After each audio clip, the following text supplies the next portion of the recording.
Most people think running a marathon is hard, or even trying to fly. And to me, that stuff is easy compared to ranking the best roller coasters that I've ever been on. Especially this year, because coasters like ArieForce One and Wildcat's Revenge really shook up my top 25 list. So here it goes. After much thought, here are my top 25 coasters as of 2023.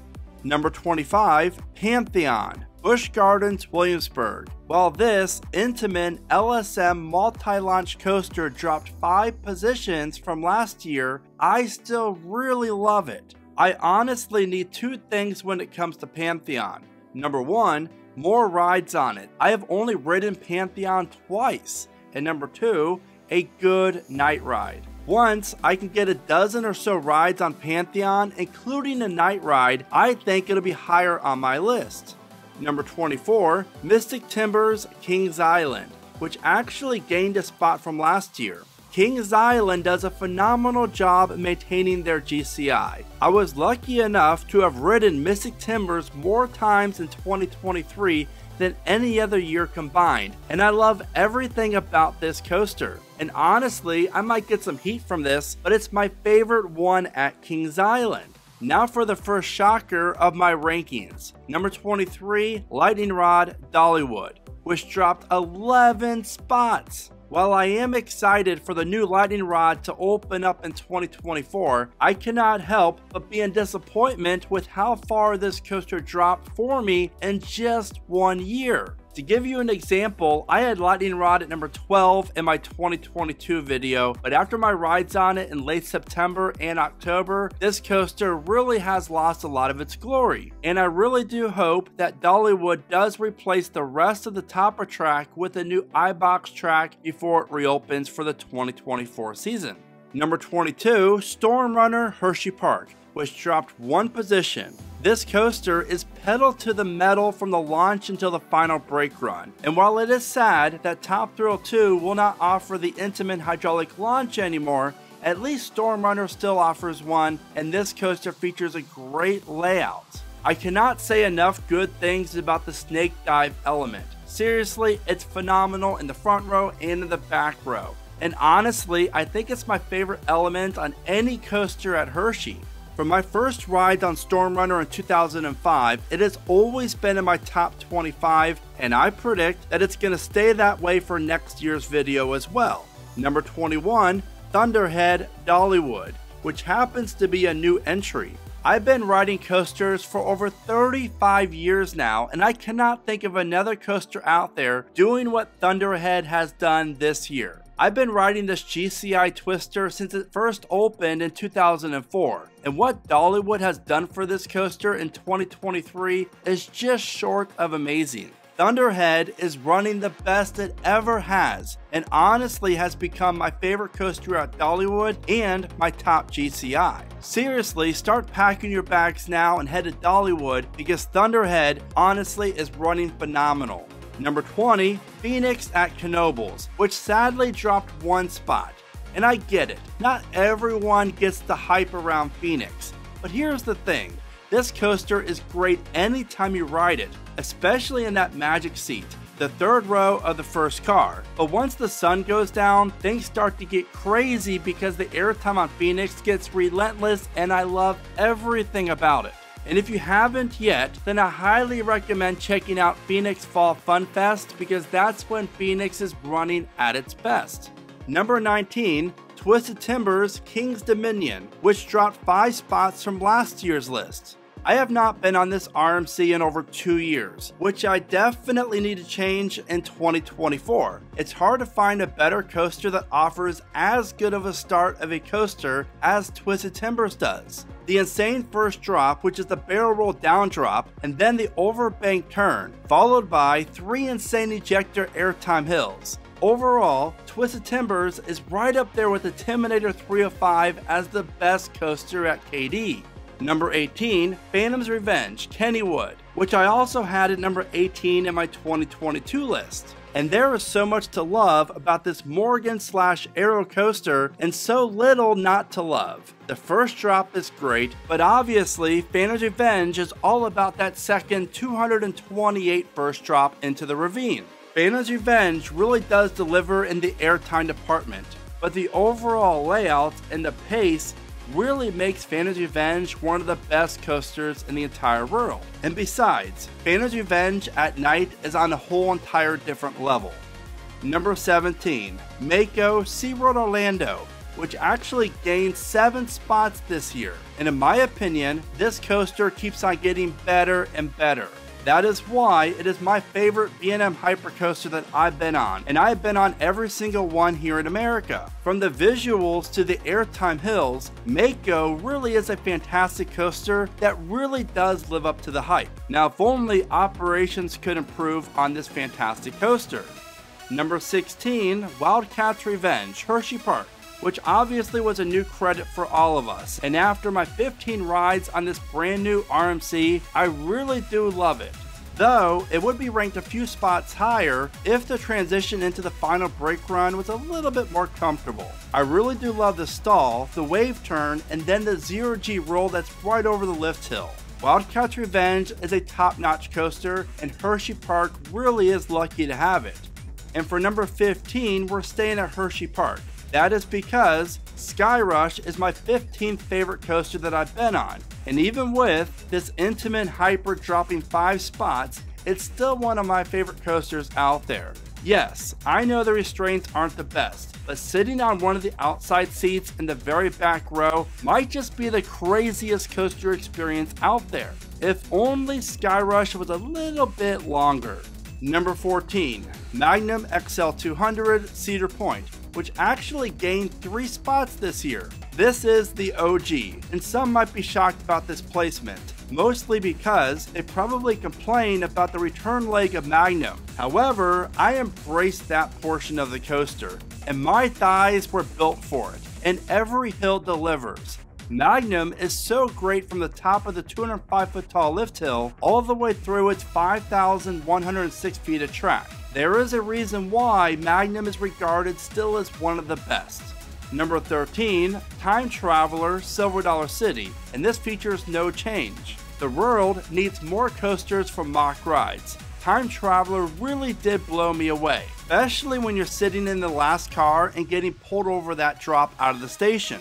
Silver Dollar City really did create a world-class coaster, and this is by far one of the most re-rideable rides and enjoyable coasters that you're ever going to experience. Not only does the world need more coasters for mock rides, we definitely need more mock extreme spinners. Number 12, Boulder Dash, Lake Compounds, which dropped 3 positions.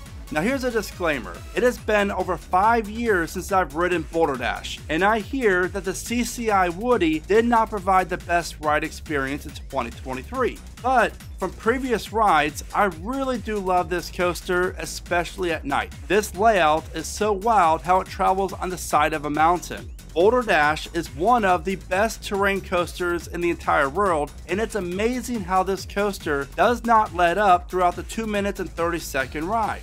Number 11, Outlaw Run Silver Dollar City, and this features no change. Here's a fun fact. This was my first ever RMC, and I was able to ride it with my wife during its opening year, and while it's not the smoothest anymore, there's nothing that I would change about this coaster. Outlaw Run might just be the best wooden coaster that is under 3,000 feet in length. There's something about that first drop, and then the first wicked element, the 153-degree overbanked inversion, that is just insane. Now the good news, if you're planning a trip to the one and only Silver Dollar City, then be sure to check out my Silver Dollar City Ultimate Guide video, where you're going to save a lot of time and money.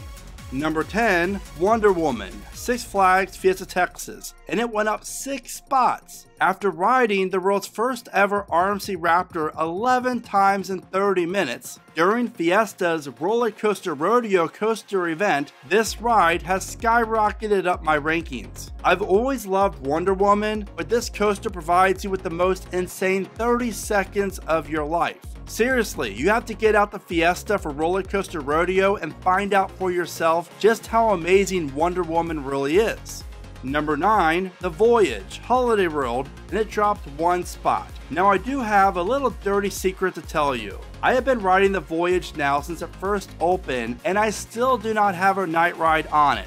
I know, go ahead and dislike the video for that. Just joking, please give it a thumbs up though if you don't mind. But that will change though this summer because I'm going to Holiday World to ride the Voyage, Raven, Legend, and Thunderbird at night. This Gravity Group coaster is everything that a good wooden terrain coaster should be. Now I just have to experience at night.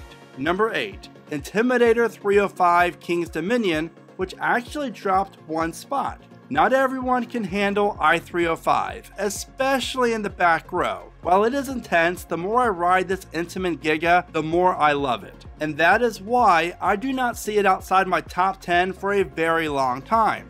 Number 7, El Toro Six Flags Great Adventure, which sadly dropped 1 position. I don't know about you, but I'm so thankful that America's only intimate prefab wooden coaster is still in operation. El Toro features my favorite drop on any coaster out there when you ride it in the very back row. El Toro's 2 main airtime hills are not right in any way, and that is why they are perfect. Then you cannot forget about the Rolling Thunder airtime hill. Seriously, that airtime is phenomenal. El Toro is a beast of a ride and is the best coaster at Great Adventure.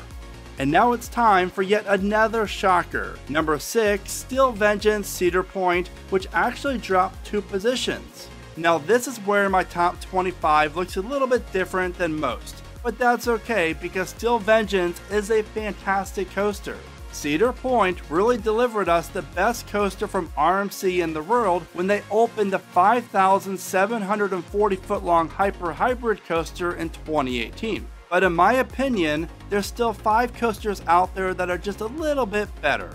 Number 5, Maverick Cedar Point, which featured no change. I've always flip-flopped Maverick and Steel Vengeance because they're both that good. But after my night rides on Maverick this past fall during the Hollow weekends, I cannot deny it anymore. Maverick, in my opinion, is the superior ride. Every element on Maverick is flawless, and the airtime is just a thing of beauty. And Maverick's first half is fantastic, but it's really that second half that really gets me amped up to ride Maverick more and more. Now there are currently rumors going around about this plot of land at Cedar Point. And here is how Cedar Point could add its most twisted roller coaster yet. You're not going to want to miss that video, and you can find a link for it in the description of this one. Dropping 1 spot is number 4, Fury 325 at Carowinds. This is the most re-rideable coaster in the entire world. And after my first time having the all-season fast lane in 2023,